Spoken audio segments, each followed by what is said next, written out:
Hello, welcome to our channel.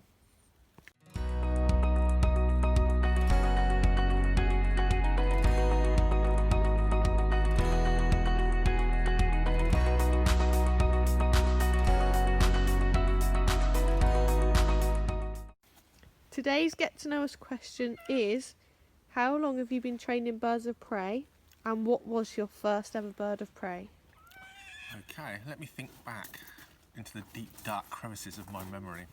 But firstly, can I just say two things? One, my hat's over my eyes here because George is asking me to film this facing the bright sunshine. And secondly, you may want to know why there's a random puppy tied up behind me. It's a random puppy because it's George's Bedlington, and it is a puppy and it likes to run off and get into mischievous places, so that's why he's tied up right now. The first bird I ever kept was a barn owl. His name was Barney, seriously, and he was several years old and an ex-display flying barn owl. When I grew up and was a teenager, there were no mobile phones, there was no internet and that kind of thing, and I knew no falconers. And sort of as time went on a little bit, the guy my dad used to work with was called Tom Carnahan. He's famously written a great eagle book called Where Eagles Hair. Check that out. And I remember my dad saying, "Oh, friend at work, Tom said, do you want to pop round? Your son likes animals and birds. Do you want to pop round and see some of my birds of prey?" And he kept some at home, and he put on falconry flying displays. He made generally handmade falconry equipment, and that was back in the day when, I say, you didn't know these people. You couldn't go on the internet or Facebook or social media. And from Tom, I met Mike Hewlett, the guy that set up Icarus Falconry, and the great man Ray Muttock, who bred sparrowhawks and he bred goshawks, and that was kind of like something iconic back in those days. They were really difficult to breed birds, and it was really in its infancy, really. So Tom found out I quite fancied training an owl, and he offered me his sort of semi-retired barn owl, Barney, because he was bringing on a new barn owl for his flying displays. I think we'll probably find a photo of how I did look then, in those days, with Barney the barn owl. And Barney was great.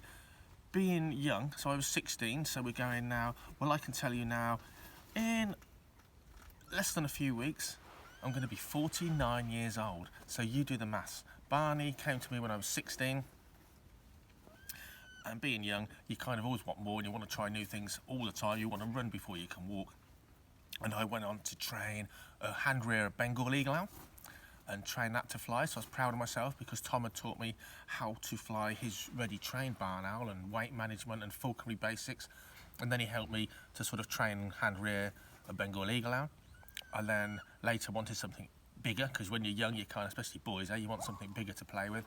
And I got a European eagle owl and hand reared that from a little chick, trained that to fly, and a snowy owl after that. But by this time, Tom and Ray were kind of saying, "Dave, why are you messing about with these owls? You've got some falconry knowledge, you're getting some basic skills. Really and truly, why don't you get a proper falconry bird?" And I more or less went in at the deep end with a lot of help especially from Ray and especially from Tom.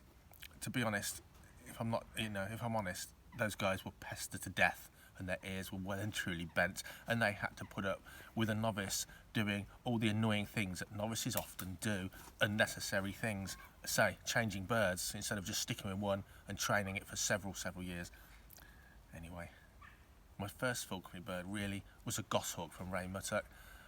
To give you some idea of the passion and what you should be thinking about to get into falconry rather than doing it on a whim. I earned then, by this time I was 21, and I earned £95 a week, and the goshawk was £1,000, and obviously I had to build it somewhere to live and buy all of its equipment. So that gives you some idea. People say to me, "Oh, I don't think I'm going to spend that much on my first bird's equipment and telemetry because I might not want it in a few years. I'm not sure yet. I'm going to try falconry." Don't ever try falconry. Try fishing and try golf. Don't try falconry. You either absolutely positively sure you want to be a falconer, or you're not sure, in which case tag along with other falconers. Don't waste your time, don't waste the bird's life, don't waste your own money. But for me, 16, heading to 49, I still learn new things every single day, and the passion just gets stronger and burns deeper, because the more you know in falconry, actually, you realise the less you know, and there's always great stuff to learn.